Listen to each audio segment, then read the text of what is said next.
received a gift, minister it to one another as good stewards of the manifold grace of God. The Lord bless the reading of His Word. Mag-aampuon na kita. Amahan nga langit noon, what a joy it is for us midweek through this week once again that we can gather and we can sing songs, sing praises to you, lift up our prayers to you, and ponder upon your word. And it is our prayer, O Diyos, nga samtang pa kami nagapaminaw sa imong nga pulong ang balaan nga espiritu mao magalihok, magatrabaho sa among kinabuhi. Illumine us, O Lord, bless us through your word, and help us not just to hear, but to put it in our hearts and apply it in our hands. It is our prayer, O Diyos, nga ikaw magatabang ka namo as we dive into your word this afternoon. We commit these things in Jesus' name. Amen and amen. Pwede na mo makabalik sa paglingkod. And for the whole month of June, last month, naghisgot kita sa topic on missions. Gani, nagtakop ko sa isa sa final message on missions. Ingon to every place God allows you to stand becomes holy ground when you choose to serve Him there. Every place kung asa ka ibutang sa Ginoo can be your mission field if you choose to serve Him there. And speaking of service, now for the month of July, maghisgot kita on the topic of what we call ministries. Ministries, mga igsoon, how each of us are to involve, are to participate in the different ministries of the church, whatever calling, whatever gifting God has given us. And to kick off ni ini nga topic, ni ini nga bulan, ato tan-awon ang hagit ni Apostol Pedro in the book of 1 Peter chapter 4 verse 10 alang sa mga Kristohanon. Og sa pagtuon nato niini do natay duha nga kamatuoran nga makitan, and the title of our short meditation is Every Member a Minister.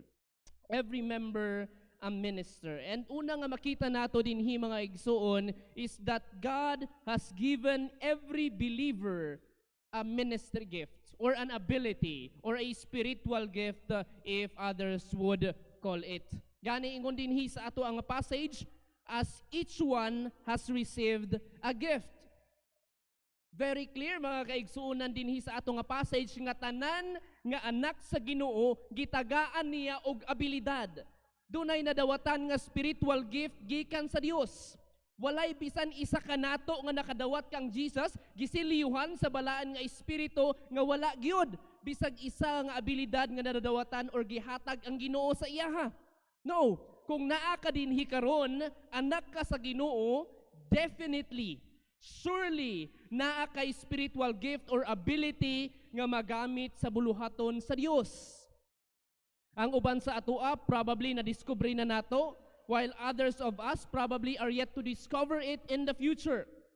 Now, ang kanindot pa mga kaigsuunan, makita nato nga lahi-lahi ang gihatag sa Ginoo kanato nga abilidad. Dili kita pari-parihas og spiritual gift. Busa kung tan-awon nato elsewhere in the Bible, in the book of 1 Corinthians chapter 12 and Romans chapter 12, makita nato nga nagkalahi-lahi ang spiritual abilities nga gihatag sa Ginoo kanato. Ang uban siguro sa atoa, maayo in public speaking, ang uban maayo sa pagkanta, maayo sa pagpangalagad, maayo in encouraging, maayo in organizing, maayo sa paghatag, maayo sa pagtabang sa uban and serving behind the scenes. Lahi-lahi ang gihatag sa Ginoo sa matag usa nga gifts. Why? Ngano man nga nagkalahi-lahi mga kaigsunan? Because of the truth that our abilities are not meant to compete with one another, but to complement one another. Ang ato nga mga abilidad, ang ato nga mga gifting, ang ato nga mga spiritual gifts gihatag sa Ginoo dili para magkompetensya ta sa matag usa, but para magcomplement ta sa isa og isa. Gituyo na sa Ginoo for us aron magtinabangay kita, magsinabtanay kita sa buluhaton sa Dios. Gani na isa ka tawo nag-ingon, we are not competitors in God's kingdom. We are co-laborers completing one another's service. Dili kita gakompetensya, but nagatinabangay kita, nagasinabtanay kita aron makumplito ang pagpangalagad nato sa Ginoo. Now, subo lamang usahay mga kaigsuunan nga gitagaan kita sa Dios og dako nga potential.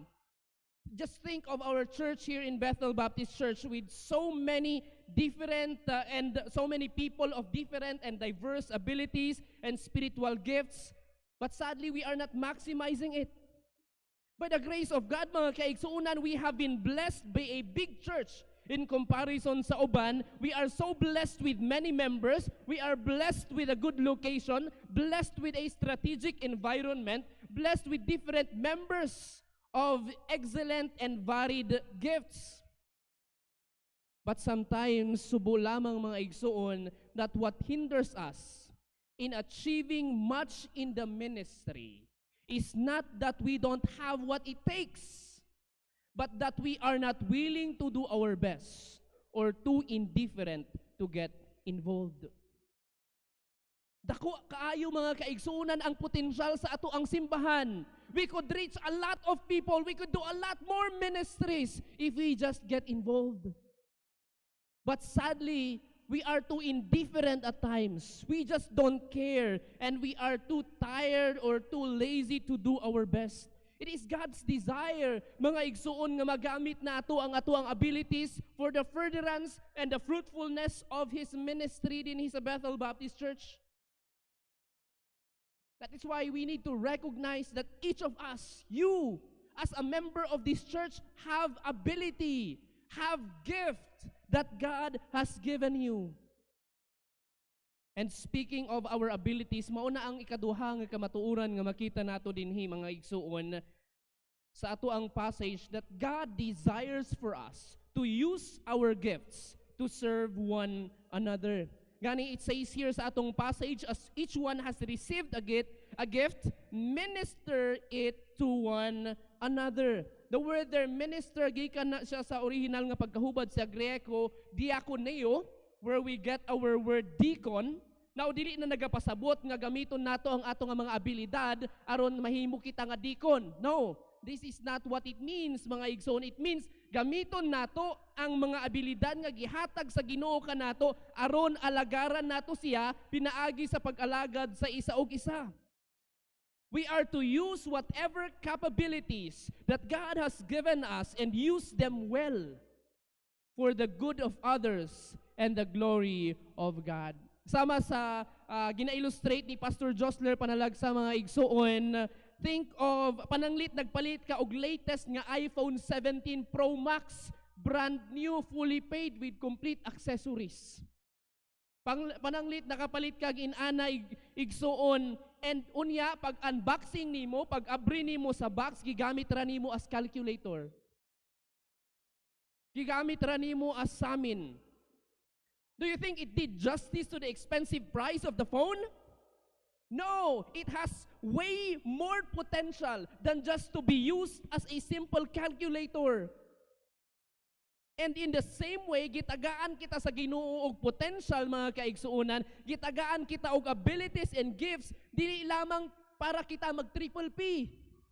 Pungko, pamati, pauli.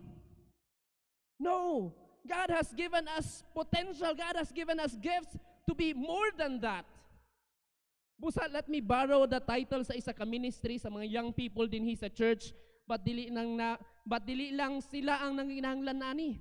Kita tanan mga kaigsunan na sila ministry nga youth involved. But I will tell you, you involved. Not just the youth, but every one of us, we should get involved.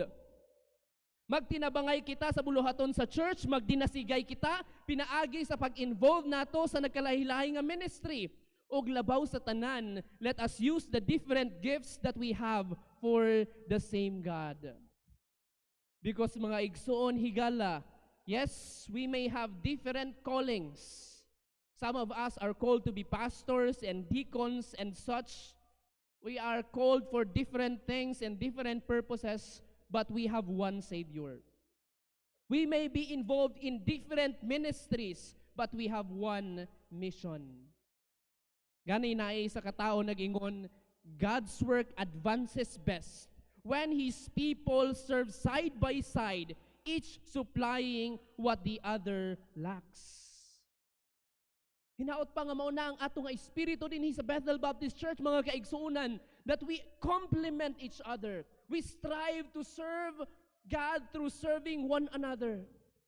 Ug mauna ang hagit ni Apostol Pedro sa mga kaigsuunan, mga Kristohanon nga naa didto sa iya gayud nga audience. Ug mausab ang hagit alang kanato mga igsuon, that yes, una sa tanan, God has given each one a gift, a God-given ability, and God desires, secondly, to use the gift for us to serve one another.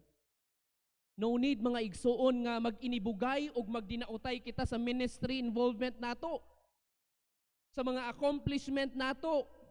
No need nga magkumparahay, mag-inibugay kita mga igsuon. Let us do our part with the abilities that God has given us for the good of others and for the glory of God. After all, we are just stewards of these abilities. We are just stewards of these gifts that God has given. Gani dinhi sa ato nga passage ingon diri, as each one has received a gift, minister it to one another as good stewards of the manifold grace of God. Mga stewards lamang kita, mga palatulogyanan lamang kita ni ini nga mga abilidad nga gihatag sa Ginoo. O kung sa unsa nato ni gigamit ni ini nga gift, ni ini nga mga butang nga gipahulam sa Dios, tulubagon nato na sa iya. Tulubagon nato na sa iya. Dili nato na tulubagon sa atong mga silingan, mga igsuon. Gani, dili dapat kita magsigig panghimantay sa buluhaton sa atong isig Kristohanon, maglinibakay, magdinaotay, maginibugay, but we are to complement one another for the glory of our Master and Savior, Jesus Christ. Magpadayon kita sa pag-involve sa mga buluhaton, alang sa pagdasig sa uban o sa kahimayaan sa Ginoo. Let me end with this short meditation with this quote. Our gifts may differ, but our calling is the same, to glorify Christ through service. To glorify God through service. Let's pray. Father, we thank you for your word and the message that is in it. May it be nga ikaw magapanalangin ni ini nga mga pulong nga magtandog sa among kasing-kasing, og help us, O Lord, nga may aplikar ni sa among kinabuhi matag adlaw dinhi man sa simbahan og sa amo gayod tagsa-tagsa nga panimalay. We commit all of these things to you in Jesus' name. Amen and amen.